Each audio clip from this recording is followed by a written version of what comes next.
ये है मोनजोदड़ो का म्यूज़ियम। इस म्यूज़ियम में आके हमें ये पता लगता है कि हमारी जो हज़ारों साल पुरानी दरियाए सिंध की या वादिये सिंध की जो तहज़ीब थी, वो कितनी डेवलप थी, कितनी मुतमद्दन थी और कितनी एडवांस थी। यहाँ के लोग हर तरह के फ़न में माहिर थे और इन्होंने हर काम के लिए औज़ार बनाए हुए थे। क्योंकि यहाँ से खुदाई से जो चीज़ें मिली हैं, उसको देखकर सब लोग दंग रह गए कि हमारी पुरानी तहज़ीब कितनी ज़्यादा सिविलाइज़ थी। तो दोस्तों हम आपको इसकी तफ़सीली सैर कराते हैं। पहले हमसे इससे पहले वाली वीडियो में हमने आपको जो मोनजोदड़ो के खंडरात हैं वो आपको दिखाए। इनकी जो खंडरात में इन्होंने इनका रहन-सहन था उसके बारे में बताया और अब हम आपको दिखा रहे हैं मोनजोदड़ो का ये म्यूज़ियम। म्यूज़ियम पहली छत पे है। जैसे ही आप अंदर दाखिल होते हैं यहाँ पे ये बड़ी सी पेंटिंग लगी हुई है जो आपको एक आइडिया देती है, एक तस्वुर देती है कि मोनजोदड़ो का शहर अपने उरूज के ज़माने में किस तरह दिखाई देता था। किस तरह इसके अमीर लोग शहर पनाह की दीवार के अंदर और गरीब लोग शहर पनाह की दीवार से बाहर रहते थे और किस तरह इन्होंने अपनी हिफाजत के लिए ये बुलंद वाला फसीलें तैयार की हुई थीं जिससे बैरूनी हमलावरों से ये लोग महफूज थे। लेकिन बदकिस्मती की बात ये थी कि ये बैरूनी हमलावरों की वजह से नहीं बल्कि दरियाए सिंध की वजह से मोनजोदड़ो तबाह व बर्बाद हो गया था। तो आइए हम आपको यहाँ से देखते हैं कि मोनजोदड़ो से पहले की तहज़ीब जो पत्थर दौर के ज़माना था और मोनजोदड़ो के बाद की तहज़ीब के बारे में हम आपको मुकम्मल मालूमात देते हैं। प्री मोनजोदड़ो पीरियड है, ये सोन वैली वगैरह है और इससे मोनजोदड़ो से पुरानी साइड कोट डीजी है। ये कोट डीजी किला जो हम देख रहे हैं, ये कोट डीजी की साइड से कुछ चीज़ें मिली हैं, आप देख सकते हैं उसके आर्किटेक्ट्स हैं और ये एक बहुत पॉटरी बनी हुई है। इस पर फिश के शेल से इसको मुज़य्यन किया गया है और कोट डीजी से के बाद आमरी में कुछ आर्किटेक्ट मिली, तो ये आमरी की साइट है और आमरी में जो पॉटरी मिली ये पेंट किए हुए हैं। ये जो आप देख सकते हैं इसको पेंट किया हुआ है पॉटरी को। इधर से अगर हम आगे जाएंगे तो ये तो यार ये मेरे दोस्त ने तोड़ दिया था इसको। अच्छा, ये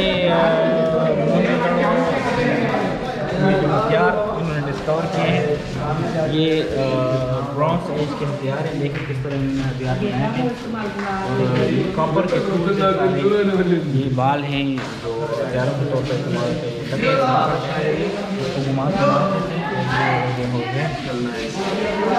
यहाँ पे ये मोनजोदड़ो में गंदम भी डिस्कवर हुई थी, तो उसका मतलब है कि 5000 से पहले भी यहाँ पे गंदम का इस्तेमाल था। तो ये कॉपर के जो टूल थे, जो उमरा थे, जो अमीर लोग थे, वो कॉपर के टूल इस्तेमाल करते। तो यहाँ कॉपर के काफ़ी जो ब्रॉन्ज एज के यूटेंसिल थे, औजार थे या बर्तन थे, वो यहाँ से मिले कॉपर एज के।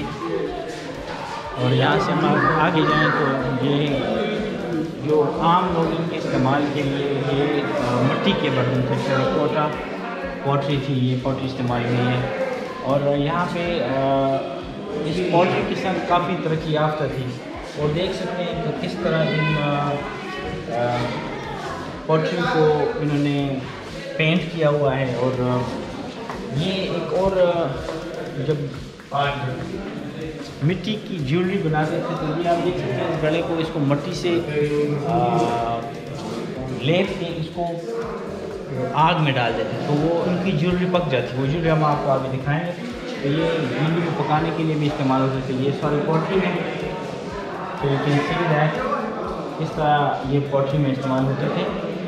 और आप इनकी सिविलाइजेशन यहाँ से कह सकते ये जो अनाज है उसको पीसने की थी। ये यहाँ पे तारकोल भी मिले, ये तारकोल के रेमेंट्स पर मिले हैं। और ये घरों को गर्म रखने के लिए हीटर इन्होंने बनाए हुए थे, इसमें कोयले डालते तो हीटर लगे थे। और छोटे बच्चों को दूध पिलाने के लिए इनके पास ये फीडर इन्होंने बनाए हुए हैं। ज़्यादा क्लोज से मैं आपको दिखाऊं तो ये देखें, ये फीडर बना हुआ है। तो इवन बच्चों को फीड करने के लिए इन्होंने फीडर भी बनाए हुए थे। इसके अलावा ये अनाज को ज़ख़ीरा करने के लिए बिग पॉट्स थे। ये एज ए म्यूज़िक इंस्ट्रूमेंट इस्तेमाल होते थे ये बड़े मटके, और ये मटके पानी के स्टोरेज के लिए थे, पानी स्टोर करने के लिए रखते थे। तो आगे चलते हैं। ये इनकी जो इबादत की जो मूर्तियाँ बनी हुई थी, ये हनुमान हैं, ये मंकी गॉड हैं, और ये फीमेल फिगराइन हैं। ये मुख्तलिफ़ किस्म की मूर्तियाँ हैं जिनकी वो इबादत करते थे। इसके अलावा जो शाही ख़ानदान के लोग थे या उमरा थे, हर बंदे की अपनी एक सील थी। तो यहाँ से काफ़ी सारी सीलें भी मिली हैं, मोहरें मिली हैं। तो आप देख सकते हैं छोटी छोटी सीलें हैं मुख्तलिफ़ किस्म की। इन पे हर बंदे की एक अलग आइडेंटिटी होती थी, अलग सील होती थी। तो सील है यहाँ पे, ये यहाँ पे कारोबार के लिए इन्होंने वज़न करने के ये वज़न बनाए हुए थे। ये इनका एक स्केल है, और बाहर मुल्क से ये कीमती पत्थर मंगवाते थे जिससे वो ज्वेलरी बनाते थे या और चीज़ें बनाते थे। ये कीमती पत्थर बाहर से बनाए जाते हैं। ये आप देखें, ये इधर मूर्तियाँ हैं, ये खेल के लिए चेस है। यहाँ पे जो कॉलेज का एरिया था वहाँ पे ये तख्तियाँ मिली हैं जहाँ लोगों को ये तालीम देते थे। तो ये कॉलेज की तख्तियाँ हैं, और ये बच्चों को यूज़ करने के लिए छनछने हैं। और ये जो फीमेल ऑर्नामेंट्स हैं, ज्वेलरी हैं, ये कीमती और हाथी दांत के और शेल की ये मूर्तियाँ हैं। और ये कपड़ों को लगाने के लिए जिस तरह आजकल सिंधी कढ़ाई में शीशे का इस्तेमाल होता है, तो ये चीज़ें अपने कपड़ों में लगाते थे। यहाँ पे जो एक एरिया है वहाँ से 14 लाशें मिली थी। ये वो ह्यूमन रिमेन है, इनमें आग यहाँ है, इसको सिक्योर कर दिया है। ह्यूमन रिमेन में बोन्स है, और ये इस हालत में, ये तस्वीर देखिए, इस हालत में 18 लाशें एक ही जगह से ये मिली थी। ये हाथी दांत और सूअर के दांत हैं।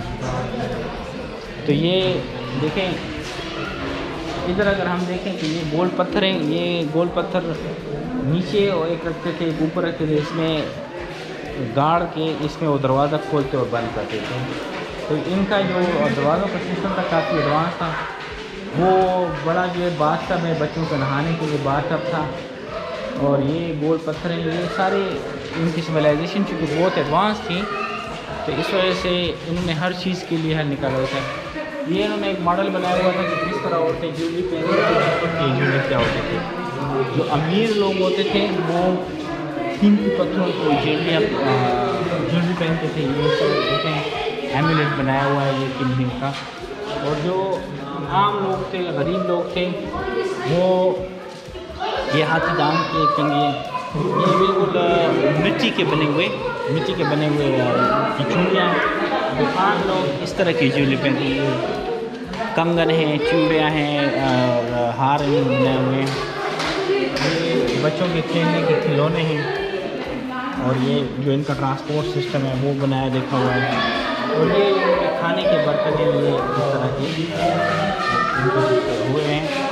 और ये इन्होंने बनाया हुआ दिखा रहे हैं कि उसको ट्रांसपोर्ट सिस्टम कैसे है ना। ये कश्ती इस तरह की एक मॉडल कश्ती में बनाई है, या बैलगाड़ी थी। तो ये सारी चीज़ें ट्रांसपोर्ट, ये एक एडवांस सिविलाइजेशन थी। और इस म्यूज़ियम में आपको आके पता चलेगा कि यार ये कितनी एडवांस सिविलाइजेशन थी।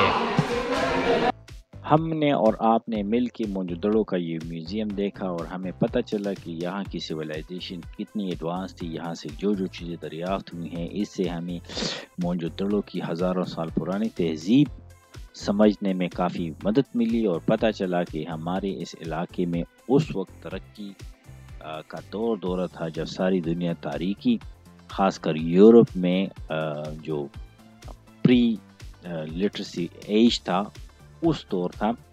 तो दोस्तों, इसके बाद आज जुमे का दिन है। मोनजोदड़ो की इस खंडरात के अहाते में जिस तरह रेस्ट हाउस है, इसी तरह एक मस्जिद भी है। तो यहाँ पे मस्जिद में जाएंगे, जुमे की नमाज़ पढ़ेंगे। और यहाँ पे आके एक बहुत खुशगवार हैरत हुई कि यहाँ पे उन्होंने जो बहुत अरसे बाद सिंधी में जुमे का खुतबा सुना। तो इसके बाद हम आपको सुनाते हैं सिंधी में खुतबा, और फिर यहाँ के जो इमाम साहब हैं और जो रिटायर हो गए हैं उनके साथ हमारी एक मुख्तसर सी गुफ्तगू जो आपको बहुत पसंद आएगी। हमने भी इमाम साहब से मिल के हमें बहुत खुशी हुई और इसके बाद हमारा ये सफ़र आगे की तरफ जारी रहेगा। तो हमारे साथ रहिएगा और दोस्तों को भी इनवाइट कीजिए कि वो हमारे हम सफ़र बने। तो आपको सुनाते हैं जुमे का खुतबा सिंधी ज़बान में और इसके बाद इमाम साहब से मुख्तसर सी गुफ्तगू और फिर अगली वीडियो।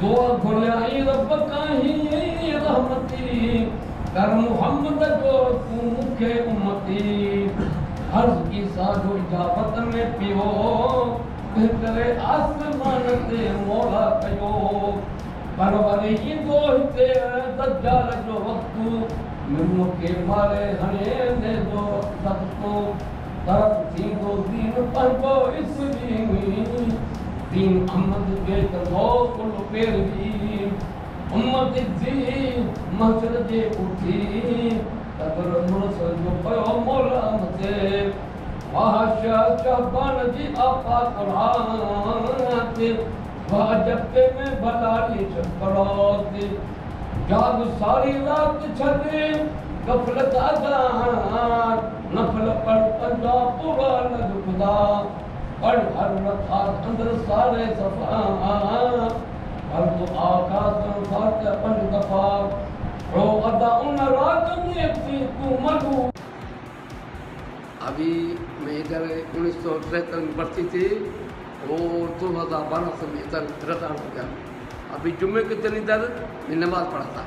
माशाअल्लाह, अल्लाह को सेहत दे, अल्लाह को जज़ा दे। बहुत ज़बरदस्त जुम्मा आपने पढ़ाया। बहुत शुक्रिया बाबा, बहुत शुक्रिया।